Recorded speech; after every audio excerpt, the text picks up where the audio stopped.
Alrighty, hey guys, I just wanted to touch base with you on this for this little pitch here. And I just wanted to make sure that, you know, if you drive it here over on this side, because you have like a kind of a downwind, you can potentially get something good going here towards the hole. Now, notice I'm going to just play around with this a little bit, try to get it to where, you know, I can get it to a good landing zone. Of course, aside from that, you know, I need to figure out where max club is. I'm at least mid club here. So here, I'm going to go at least, you know, 2 per ring on my claw. You know, 6.5 rings. But on top of that, that's not going to be enough here. So I either need to overplay it, or I need to try to hold the line. So what you're seeing is I'm playing it with some left curl to just try to straighten it out. There, I wasn't quite able to do it enough. And one of the reasons that you see me playing that method on this is because there's so much slope on this green. It's better that you hit your landing zone for this pitch. And then, so it doesn't like change your projection of the way that the ball is going to bounce. Because you could see when I was lining up there, you know, it was kind of all over the place. So wherever you set up on this one, it's kind of best to try to land it there. And the only way that that's going to be possible is with some curl. As you can see, you know, I felt it landed pretty close to where I was setting up. It might not have been perfect, but you could see how much curl I used. It wasn't quite enough. So keep that in mind. Hopefully we can get to the shootout here. This is actually this guy's 3rd shot. I'm hoping that he's not going to quit out on me. Because I'm going to let him get to the shootout here. So hopefully he doesn't just bail here as soon as he misses this. And I'm just going to miss this real quick, and we are going to go to the shootouts.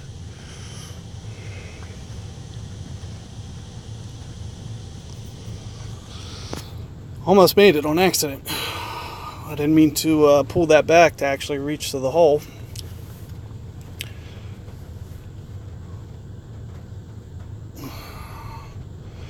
Let's see if this guy can't pop this one in here.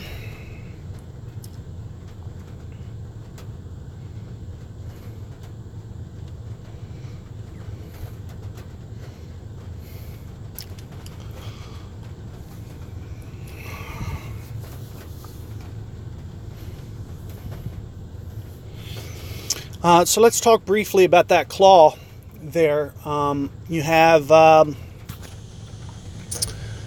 You have the kind of mid-distance there that I was in there, and at mid-distance I usually play it, you know, 2, 2.25, somewhere in that neighborhood for my ring adjustment. So I needed to make sure that I went at least, you know, right around 6 rings there.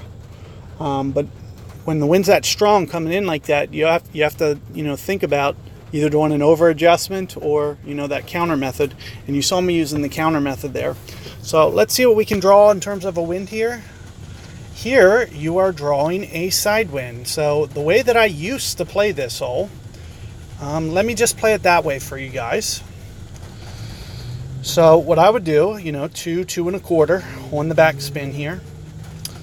And this is the method that I used to use for, you know, when I was getting towards more maxing. It was more of like a POC 6, or no, a POC 4 spin, you know, 2 backspin. And you want to make sure that, you know, 5 rings out is good and that you're covered for at 5 rings. And as you can see, you know, 5 rings out, I should be good to go. Now I did shank that to the right, and you're actually going to see me lose the shootout because of that. So you need to be very careful with the way that you're aiming. And like I said, you know, 5 rings there is absolute max that you need to adjust. You know, 2.25 is what you need to play. So for an 11 wind there, you see me go, you know, in perfect ball there, I would have been, you know, spot on. So it just goes to show you, you know, you still got to have some precision. Overall, it's not worth going for that shot there, because as you can see, what can go wrong. Now, I want you to know that if you do that shot and you go for that and hit it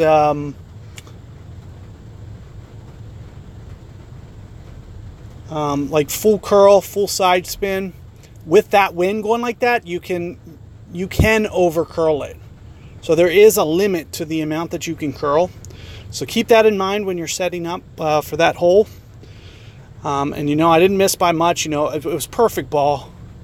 If I would have hit perfect ball, you know, I would have been in there pretty close. You know, this guy hit a really good shot though, so it would have been hard to beat that shot. Of course, that is an alternate approach to take for this hole, but it takes some precision to be able to execute like that. So keep that in mind. And I'm going to be posting some more shootouts for you guys. So, you know, either approach there, whichever way you want to go, you can have positive results. Whether or not you try to do that, you know, that curl that I try to do, you just need to do it with some, you know, precision. I barely nipped that rough. Like, we're talking, if I would have had that moved in another quarter, you know, quarter ring, eighth of a ring, I would have missed that rough and it would have shot down towards the hole.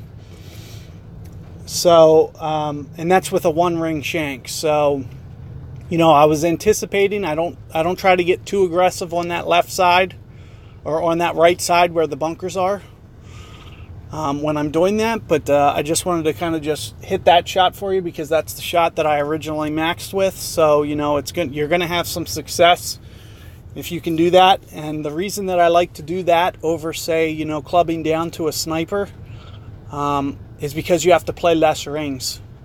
You know, getting to be able to play 2 1/4 per ring, as opposed to, I think it's easier to make the adjustments. It's within one bullseye's worth of aim for basically every wind.